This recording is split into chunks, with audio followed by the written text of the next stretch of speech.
జిల్లా కలెక్టర్లు కార్యాలయాలకు పరిమితం కాకుండా క్షేత్రస్థాయి పర్యటనలకు వెళ్లాలని ప్రభుత్వం ఆదేశించింది. వివిధ శాఖలకు చెందిన జిల్లా స్థాయి అధికారులు కూడా పర్యటించేలా చర్యలు తీసుకోవాలని కలెక్టర్లకు సూచించింది.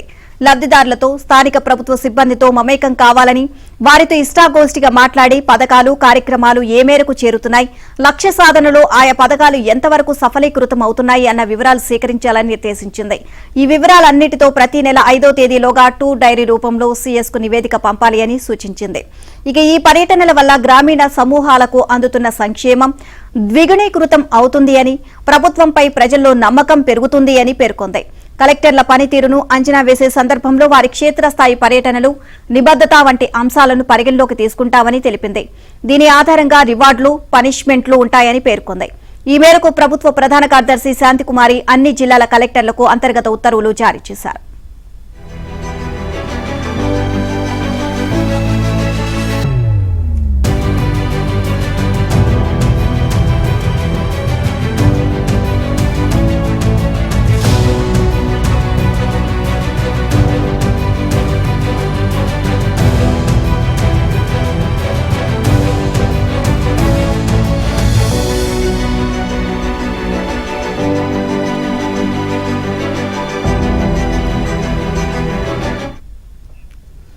కలెక్టర్లు క్షేత్రస్థాయి పర్యటనకు వెళ్లి ముఖ్యంగా 10 ప్రధాన అంశాలను పరిశీలించాలని ఈ ఉత్తర్వుల్లో ఆదేశించారు. ప్రాథమిక ఆరోగ్య కేంద్రాలు, కమ్యూనిటీ హెల్త్ సెంటర్లు, జిల్లా ఆసుపత్రుల పనితీరును తనిఖీ చేయాలని ఉత్తర్వుల్లో పేర్కొన్నారు. ప్రజలకు ఆరోగ్య సేవలు ఎలా అందుతున్నాయి వంటి వివరాలను పరిశీలించాలన్నారు. పాఠశాలలను తనిఖీ చేసి విద్యార్థులు ఏ మేరకు నేర్చుకుంటున్నారు, ఉపాధ్యాయులు అందుబాటులో ఉంటున్నారా, మధ్యాహ్న భోజనం ఎలా ఉంది వంటివి అంచనా వేయాలన్నారు. దరిదాపుల్లోని హాస్టళ్లను కూడా తనిఖీ చేయాలన్నారు. సురక్షిత నీరు ప్రజలకు అందుబాటులో ఉందా, పారిశుద్ధ్య నిర్వహణ ఎలా ఉంది, మరుగుదొడ్ల నిర్వహణను పరిశీలించాలని ఆదేశించారు. విత్తనాలు, ఎరువుల సరఫరాను తనిఖీ చేయాలని ఉత్తర్వుల్లో పేర్కొన్నారు. అంతేకాకుండా లబ్ధిదారులకు బియ్యం, సరుకులు సక్రమంగా అందుతున్నాయా లేదా అన్నది పరిశీలించాలన్నారు. ఇందిరమ్మ ఇళ్లు, ఇతర ప్రభుత్వ పథకాల కింద ప్రభుత్వం కేటాయించిన ఇళ్ల నాణ్యత, నిర్మాణ దశలను తనిఖీ చేయాలి. రోడ్ల పరిస్థితి, ప్రజా రవాణా, ఇతర మౌలిక సదుపాయాల అభివృద్ధిని సమీక్షించాలన్నారు. వృద్ధులు, దివ్యాంగులు, వితంతువుల పెన్షన్ల వంటి సాంఘిక సంక్షేమ కార్యక్రమాల అమలు తీరును ఎప్పటికప్పుడు తనిఖీ చేయాలి. పురపాలక సంస్థల పరిధిలో పైన చెప్పిన అన్ని కార్యక్రమాలు, పథకాలు అమలవుతున్నాయా లేదా చూడాలి. ముఖ్యంగా పారిశుద్ధ్యం, నీటి సరఫరా, టౌన్ ప్లానింగ్ వంటి అంశాలపై ప్రత్యేక దృష్టి పెట్టాలన్నారు. అంగన్వాడీ కేంద్రాల ద్వారా మహిళలు, శిశువులకు అందుతున్న వివిధ పథకాలు, కార్యక్రమాలను తనిఖీ చేయాలన్నారు.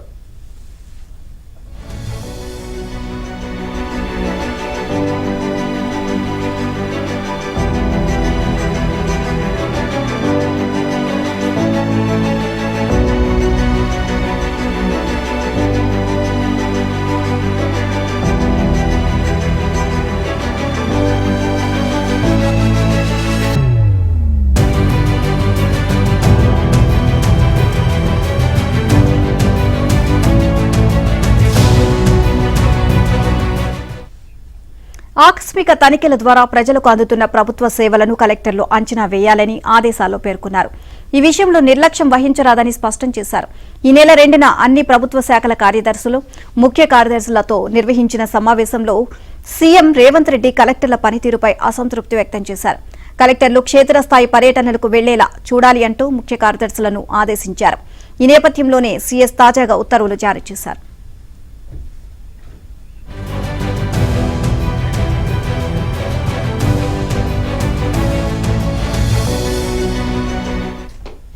చేశారు. పరిపాలనాపరమైన నిర్ణయాల్లో అలసత్వం వహిస్తే సహించేది లేదు.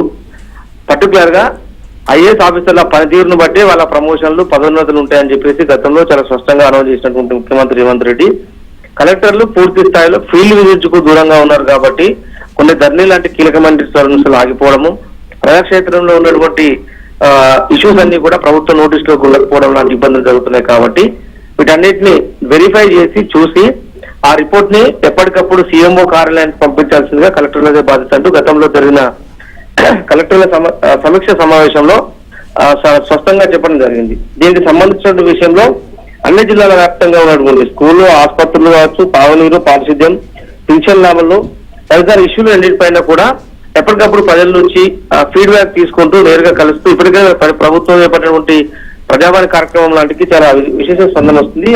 ఆ ప్రజావాణి కార్యక్రమంలో చాలా చోట్ల కీలకమైనటువంటి ఫిర్యాదులు రాష్ట్ర ప్రభుత్వానికి అందుతున్నాయి.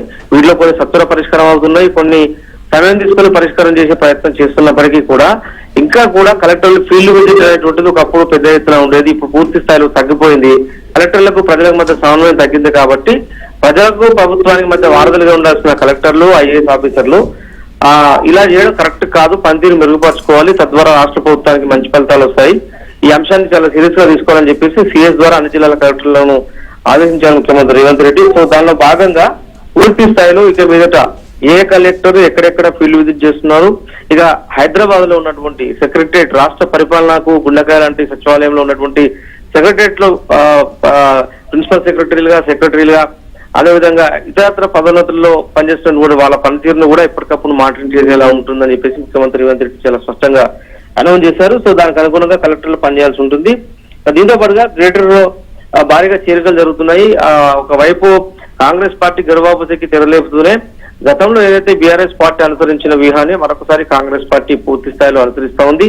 ఎందుకనంటే గడిచిన సారి జరిగినటువంటి అసెంబ్లీ ఎన్నికల్లో పూర్తి స్థాయి మెజార్టీ సీట్లన్నీ కూడా బీఆర్ఎస్ పార్టీకి గ్రేటర్ హైదరాబాద్ నుంచే వచ్చాయి. మరో ఏడాదిలో జీహెచ్ఎంసీ ఎన్నికలు జరిగే అవకాశం ఉంటుంది. కాంగ్రెస్ పార్టీకి రాష్ట్ర వ్యాప్తంగా అన్ని జిల్లాల్లో మెజార్టీ సీట్లు వచ్చినప్పటికీ గ్రేటర్ హైదరాబాద్ లో చాలా తక్కువ సీట్లు వచ్చాయి. కాంగ్రెస్ పార్టీకి అంతగా ప్రాధాన్యత లేదు, ప్రాతినిధ్యం లేదు. కాబట్టి దీన్ని ఫుల్ఫిల్ చేయడం కోసం గ్రేటర్ హైదరాబాద్ లో ఉన్నటువంటి చాలా మంది టీఆర్ఎస్ నేతలు వారికి వారే స్వయంగా కాంగ్రెస్ పార్టీ గుడికి చేరేందుకు సిద్ధమవుతున్నారు. దాంట్లో భాగంగా ఇప్పటికే 6 ఎమ్మెల్యేలు చేరారు. మరో 3 ఎమ్మెల్యేలు చేరేందుకు బీఆర్ఎస్ పార్టీ నుంచి సిద్ధమవుతున్నారు. ఇవాళ చెల్లింగపల్లి ఎమ్మెల్యే అర్కపూడి గాంధీ కూడా కాంగ్రెస్ పార్టీ గుడికి చేరేందుకు సిద్ధమవుతున్నారు. నిన్న ప్రకాష్ గౌడ్ చేరికతో దాదాపు 8 మందికి చేరినటువంటి సంఖ్య ఇవాళ అర్కపూడి గాంధీతో 9 మందికి చేరుతుంది. మరికొద్ది రోజుల్లో గ్రేటర్ హైదరాబాద్ లో ఉన్నటువంటి బీఆర్ఎస్ పార్టీ నేతలు కాంగ్రెస్ పార్టీ గుటికి చేరే అవకాశం ఉంది. దానిలో భాగంగా రాబోయే రోజుల్లో కేబినెట్ విస్తరణలో ఒకరిద్దరికి చోటు దక్కే అవకాశం కూడా ఉన్నట్లు జోరుగా ప్రచారం అయితే సాగుతుంది. Right, thank you Rajesh.